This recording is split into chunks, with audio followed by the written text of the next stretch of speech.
Surat Amroli police station હદમાં ગત વર્ષે બનેલી ₹7,88,800ની નાણાકીય લૂંટના મુખ્ય આરોપીને ક્રાઇમ બ્રાન્ચ પોલીસે ઝડપી પાડી વધુ પૂછતાછ હાથ ધરી છે. ગત વર્ષ જુલાઈ મહિનામાં ફરિયાદીએ કલેક્શનના ₹7.78 લાખ કાળી બેગમાં ભર્યા હતા.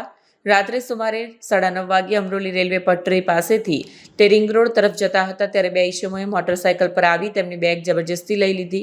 પીછો કરતા ફરિયાદીને વસવારી ગામ નજીક કેનાલ પાસે છરી વડે કોણી પર હુમલો કરી ઈજા પહોંચાડવામાં આવી.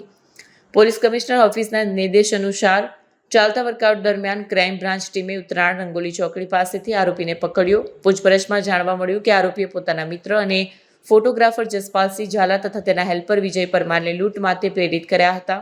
પકડાયેલા આરોપીએ જણાવ્યું કે જસપાલસિંહ ઝાલા પાસે તેના લગ્નના ફોટા પાડવાના બાકી રહેલા રૂપિયા હતા. આરોપીએ નાણાં ન હોવાનું બહાનું આપી જસપાલસિંહને સુરત બોલાવી અમરોલી એન્જિન ઇન્ડસ્ટ્રીઝ વિસ્તારમાં એક મોબાઈલ દુકાન દેખાડી તેણે જણાવ્યું કે સાંજે એક વ્યક્તિ નાણાંથી ભરેલી બેગ લઈને નીકળે છે જેને લૂંટી લેવાથી લાખો રૂપિયા મળશે.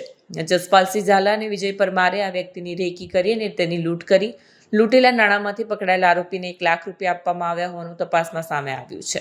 કેમેરામેન હકીમ શેખ સાથે વસીમ હાસમીનો રિપોર્ટ, આઝાદ ન્યૂઝ, સુરત.